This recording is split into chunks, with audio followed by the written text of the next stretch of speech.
Out of my face! You're blocking my view!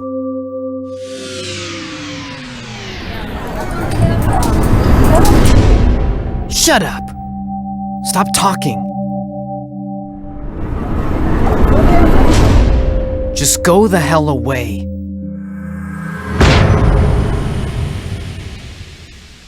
All the world needs is me. I got my values. So you can keep yours, alright? I don't get people. Never have, never will.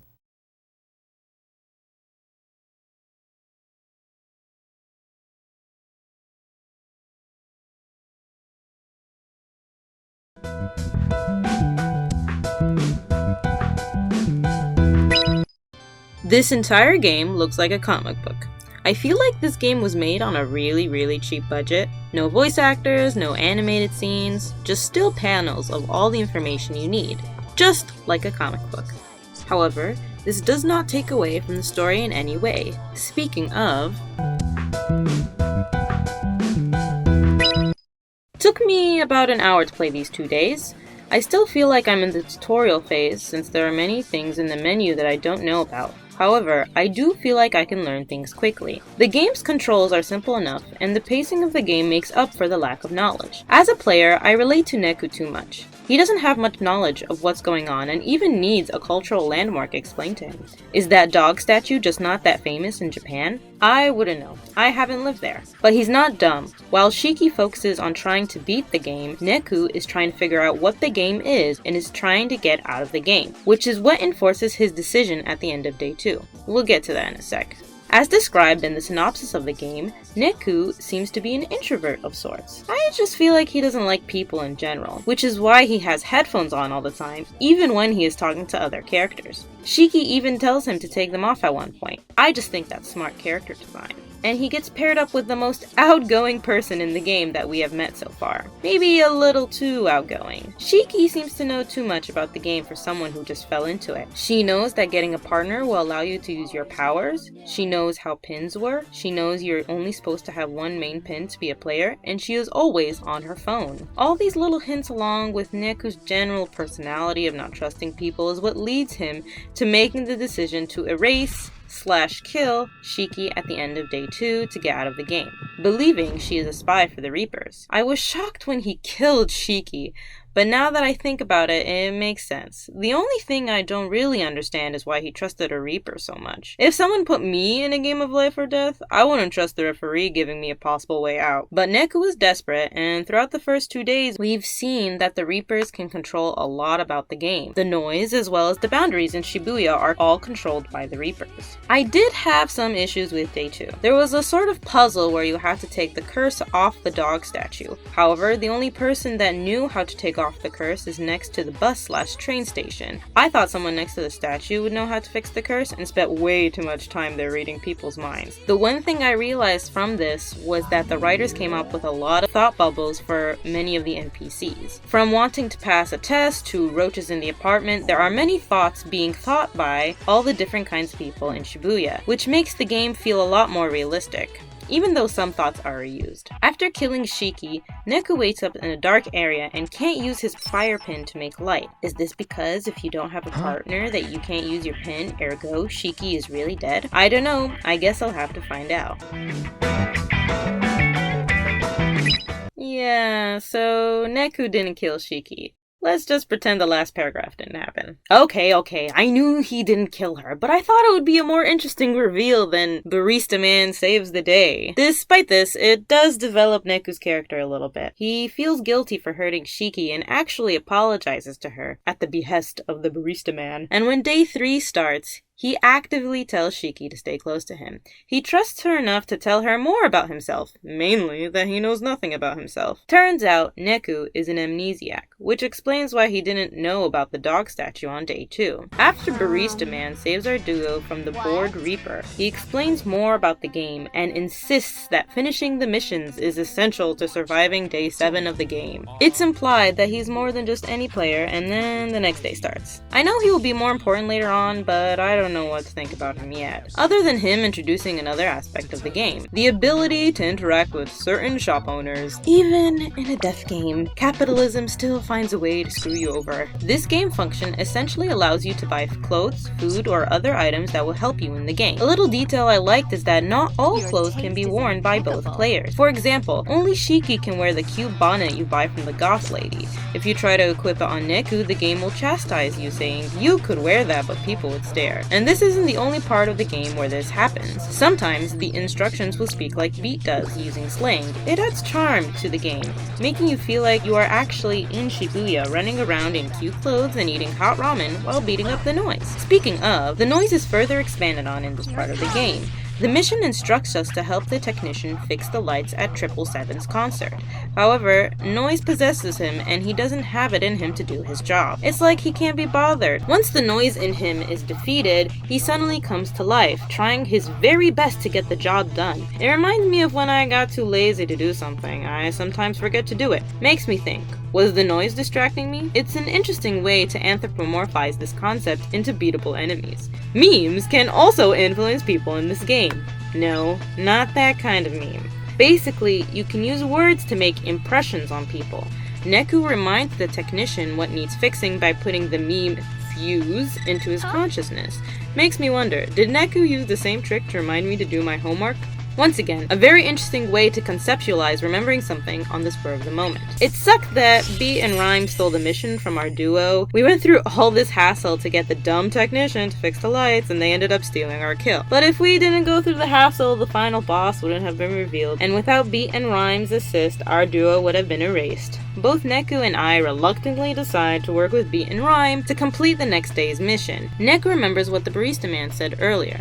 Trust in your partner, because what else is there to trust in? If Shiki thought teaming up with these players would save them from being erased, Neku was going to trust her. Character development!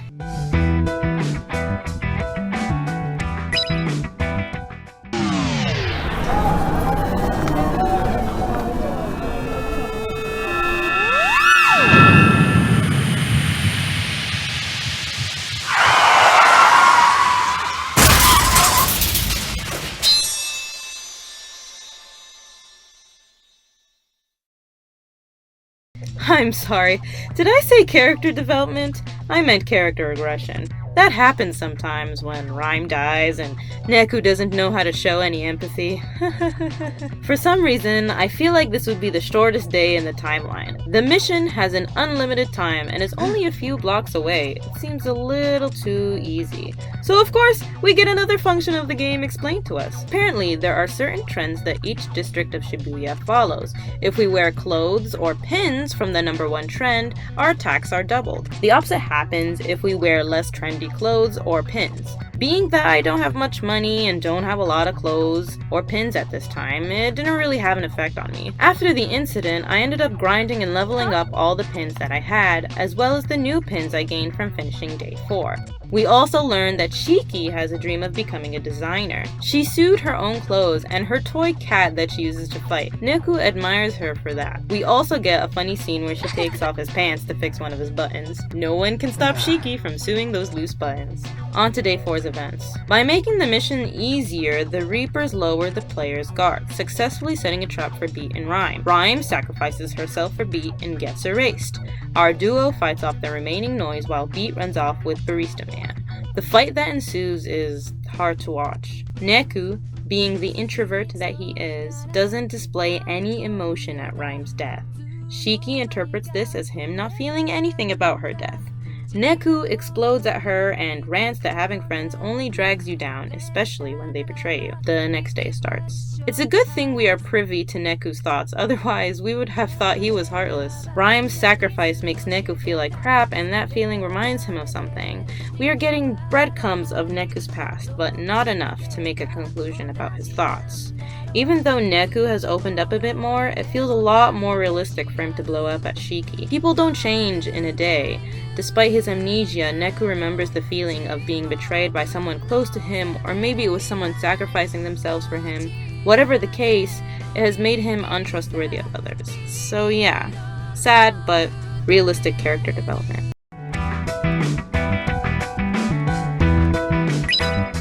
This this was another short day. The mission was a clash of ideals, a way for Shiki and Neku to test their philosophies in a real-world scenario. Two high school friends go into town to hang out. One suspects the other of making a move on the man she has a crush on, but the friend won't tell her why she met with him. Their relationship is so strained that the noise surrounds the two. The mission is to solve the misunderstanding to combat the excessive noise.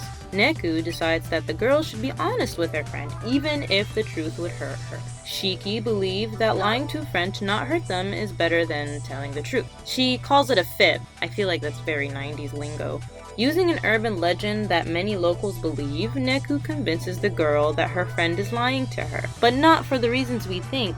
Turns out, the friend was getting tickets for both her buddy and her crush to go on a date. She didn't tell her why they met because she wanted to surprise her friend. The two make up and decide to eat lunch together. Although telling the truth solved the problem, it was keeping it a secret that allowed their friendship to blossom. Doing something good for someone without them knowing will always make them feel appreciated.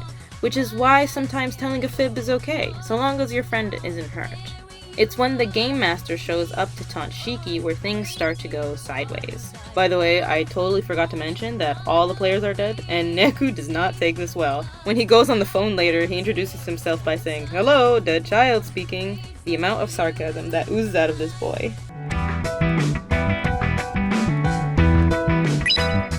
Shiki has self-esteem issues. Neku makes her feel better about herself. She feels better. My very short synopsis does not in any way cheapen this emotional development. Shiki doesn't talk a lot on day 6, and it makes both the player and Neku feel very weird. We're both so used to talking out the problems with her to solve the riddles of the daily mission. Heck, she even gives us the hint we need to complete day 6's missions despite her change in attitude. I really like that Neku told her to snap out of her funk. Being a stranger works in Neku's advantage because he can say without bias that he likes Shiki the way she is. The fact that she has a dream of being a seamstress is enough for Neku to want to help her out. There's also this song that plays every time Shiki talks about her past. I don't know what it's called, but the melody really encapsulates her character in a way I can't describe. If only I could find the song on the OST list on YouTube. The two go into day 7 determined to win. Shiki, reinvigorated by her will to live, and Neku, ready to avenge Rhyme and save Beat. However, day 7's mission is to defeat the game master, and Beat left the barista man and can't defend himself. Looks like we will have to find out what happens next on the next episode of Dragon Ball.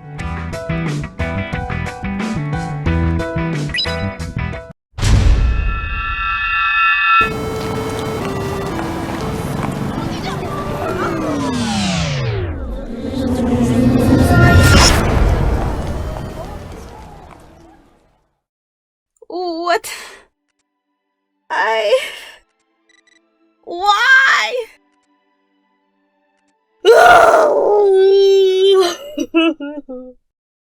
We will return to The World Ends With You in part 2 of this analysis. See you with Joshua in week 2.